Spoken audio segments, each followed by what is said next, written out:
Hi, this is Joe Quattrocchi, and you know, television is a funny thing because a lot of times as we invite people into our homes, they become friends. And I will say that my guest, who I'm very delighted to be chatting with today, Monica Morales, I consider her a friend. Oh, Joe, I consider you a friend too. Now, we met, believe it or not, it was Christmas morning, 2008.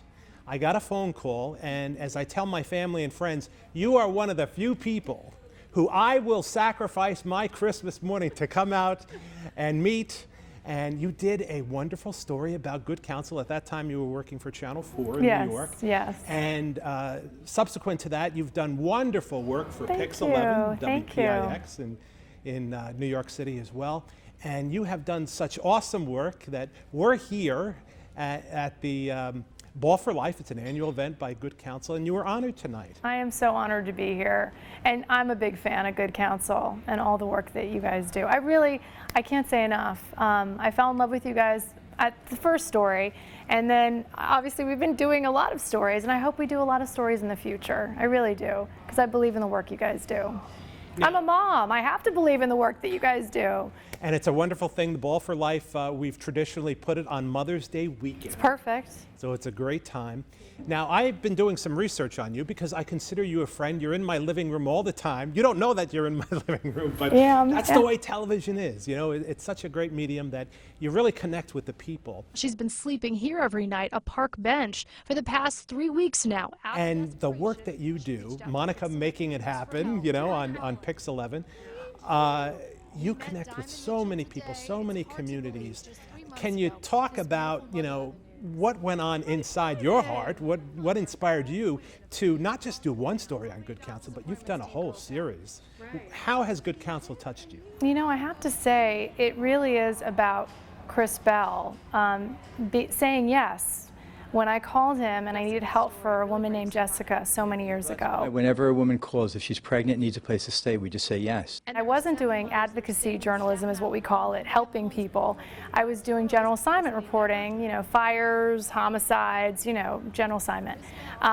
So it was my first real taste of, you know, I can actually help people with television. I can actually help people with what we do. Think about that. Wow, what a concept. Yeah, but Chris Bell does it all the time, and Good Counsel does it all the time. But it was my first real taste. And he was the first, I mean, I hate to say it, I Googled helping homeless, pregnant women, NYC. And the first thing that came up was Good Counsel. I did call a lot of other people, including city agencies, I called a lot of other people, and I just remember Chris Bell was the second person I reached at Good Counsel. It was a social worker first, then him, and he immediately said, yes, I can help. And I thought he was joking at first. I said, are you sure you can help? I mean, don't you want to ask me some questions? I mean, everyone else wants to ask me questions. And he said, no, we can provide a home for Jessica. And at the time, I was overjoyed. And I wanted to meet him, and I wanted to see what Good Counsel was all about. So I went to one of the homes, and I fell in love. I really did. And I was 7 months pregnant, so I wasn't a mom yet. It was my first baby. So I didn't really understand what type of godly work he was doing until you are a mom. I can't imagine being a mom. I was putting myself in this woman's shoes. I was 7 months pregnant, she was 7 months pregnant, and I had a home, you know, and she didn't.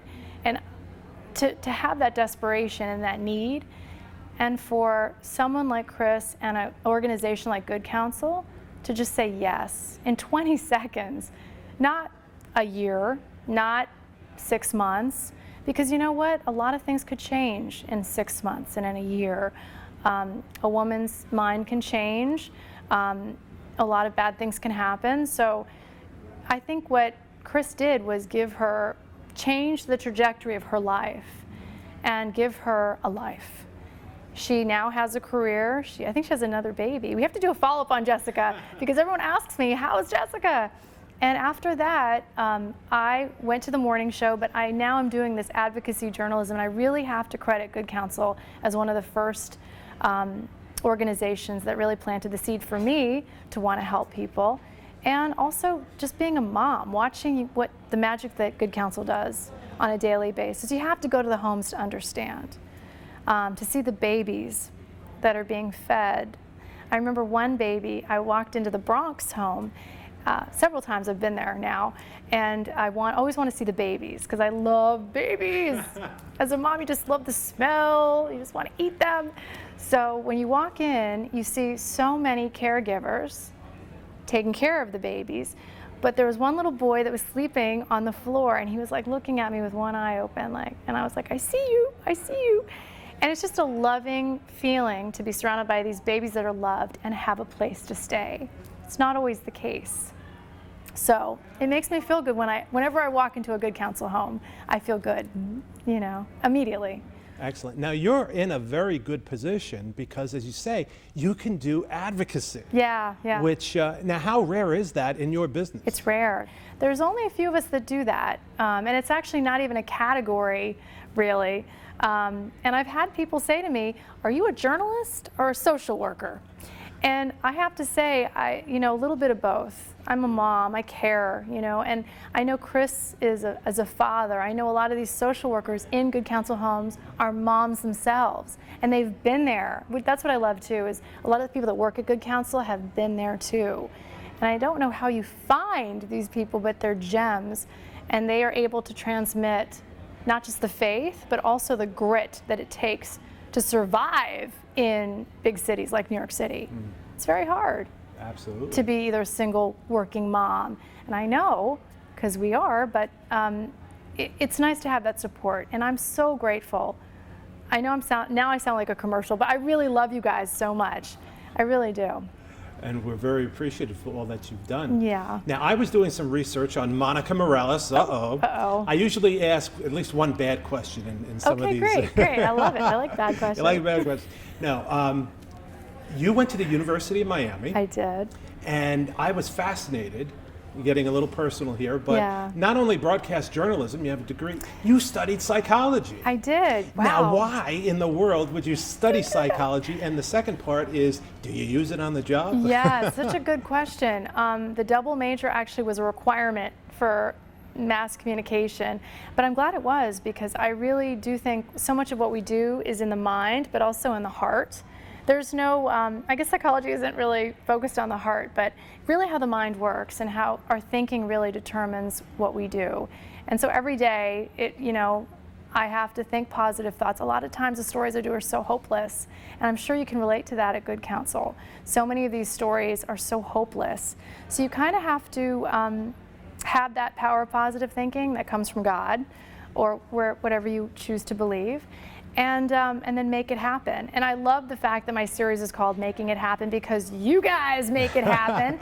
That's the secret to my success, is that Good Counsel is making it happen for these moms. So whenever I do meet a mom, I always think, could Good Counsel fit this? Or any organization that has a real heart. And that's what you guys do. So yeah, thank you for looking into my background, but it was a requirement, but I'm so glad that I double majored, because it really is helpful to have that psychology degree, also. Now, the other bad question, if I can. Another one, wait. Yeah, well, yeah, that was too easy. That was good. Your faith life. And I know once upon a time I interviewed Joe Garagiola, who was I was a great fan of his. And it's so interesting, being that he was a little older, he'd never wanted to talk about his faith. He was, faith. So I'm going to put you on the spot with this bad question. Love it. To ask about your faith and your work, how the two correlate. Now, in doing my research on you, looking up your bio and your profile, you covered September 11, 2001, and all of the horror. You were at Ground Zero doing reporting.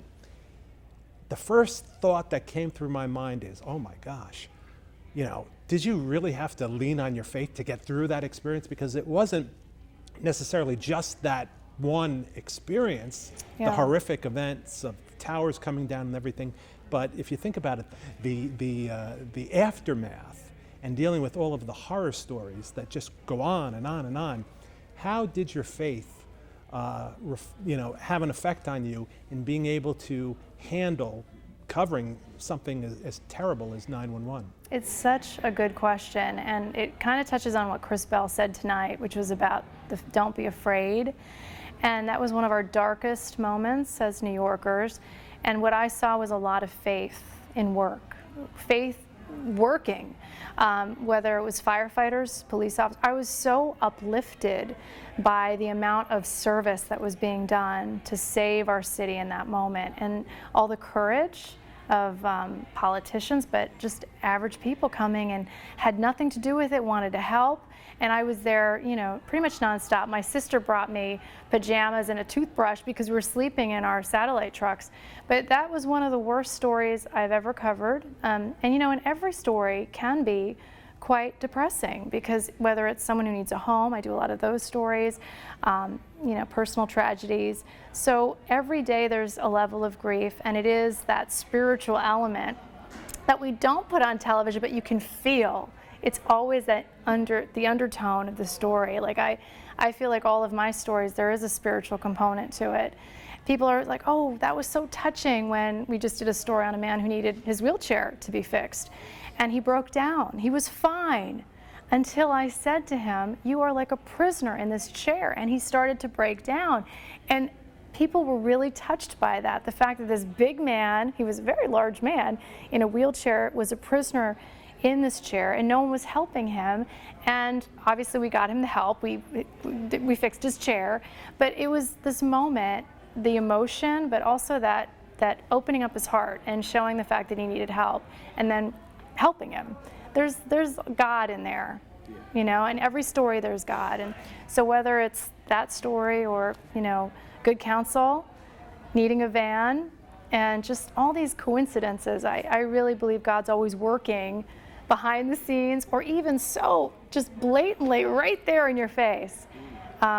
So it's in every story. And I think it's front and center. I really do. And I'm not afraid. I think we have a lot of Catholic journalists in our city, and I think that I'm very proud to wear that, you know, on my sleeve. I really am. And I was also a lector for the Cardinal, for the Mass at 7 a.m. at St. Patrick's Cathedral for, oh my God, 11 years. And that was the most nerve-wracking job, okay? And it was the one job that I missed the most because I had to give it up because I was on the morning show and it was 7 a.m. But man, I was so nervous because people are watching you and you're reading and you're like, I can't get everything right. And then the Cardinal's there, you're like, oh my God. So that was my best job, actually. Did you find that out in your research? I did. A little birdie told me that you and the Cardinal, you're BFFs. I mean, you know, you and the Cardinal. I do are enjoy great. him. He's just a wonderful man, I tell you. And he's so understanding when I mispronounce things, because I mispronounce things all the time. I mean, I think I was so nervous, I said job instead of Job. And he just laughs, you know, he doesn't take it like, he's wonderful. So yeah. I love to say my workplace if I can't make mistakes there, but. All right, last question. Yes, okay. And I'm going to try and make this a little lighter, so hopefully it's not a bad question. Okay. But, you know, finally, you know, going through your profile and your bio, I laughed out loud because you have something in common with one of my sisters. What is that? And I'll bet you can't guess. A love for Joe. It's very interesting that my sister and you were both married by the same priest in terms of, you know, the priest officiating, Monsignor William Belford. I can't believe this. Who is, I've known him for years. Monsignor Belford. And you saw him at the cathedral, and you got married in the cathedral. And of course, I'm not going to say how old you are. No, we won't do that. Which is a bad thing. Yeah, I learned my lesson. 29. Now, I have 5 sisters. Oh. And so when I say, you know, one of my sisters, you know, the dynamics could be anything when I say, you know, what did you have in common? Well, not only that, you and my sister also, you weren't freshly out of college. No. You weren't freshly out of high school or anything. Not you at all. waited a little while. Yes, so here's we my did. last question. Yeah. It's the whole idea of marriage, matrimony, and how important it is to wait for the right person to come along. And I think it's a good message as we are on Mother's Day weekend here and we think about kids and everything. How important was it for you to wait, and also, you know, how much of a blessing is it to be a wife and to be a mom? Wow, Joe, you're getting me now. You said you were going to make me cry, but Monsignor Belford is one of my favorite people in the entire world. And actually everyone at St. Patrick's Cathedral. Before that was Monsignor Galise, and of course Monsignor Ritchie, who was one of my favorites. He was also there at my wedding. But I think it's funny, my husband's in the room. He's actually over there. And I think it's so important to wait, you know, for the right one. I don't even know how I knew. You just know. You know, they say that, you just know. And that's God too. God had my back, big time. I have a great partner in crime, and I waited later. I was 37 when I got married, wasn't gonna which say was that. only a year ago. No, I'm doing, don't do the math, folks. And then I had 2 babies back to back, and then I met Good Counsel. And I'd like to say all of my Good Counsel stories have, when I was pregnant, somehow Good Counsel kept coming back into my life. I don't know if you attract pregnant journalists, but you do. For some reason, I feel so connected because I am a mom to you guys. I don't know. I mean, I guess that's obvious, but in a great way, while I was pregnant, I was very active with you guys. And I just think that there's a connection there. And I would have never met you unless one of our viewers really needed help. And that's another great thing, is the connections happen when someone reaches out to us for help over at PIX11, and then we're able to make that connection with wonderful organizations like yours. And I have to say, you're very quick at helping people, very quick. And for all the women who are watching and like, should I wait? Yes, wait for that perfect one. And if he's worth it, he will wait too. And I'm really glad I did. Was that the question? I can't remember now. It was a wonderful answer, and it came straight from the heart, and that's the thing that we enjoy about Monica Morales and PIX11, that you are there sharing straight from your heart. Thank and you. we thank you very much for taking the time. Thank you, Joe, for interviewing me. I feel so honored to be here and be part of your fan club. Yeah. Thank you. Because I am your fan club. So we'll be doing more stories. So watch PIX11 at 5, making it happen, as Good Counsel's making it happen for moms all across our area.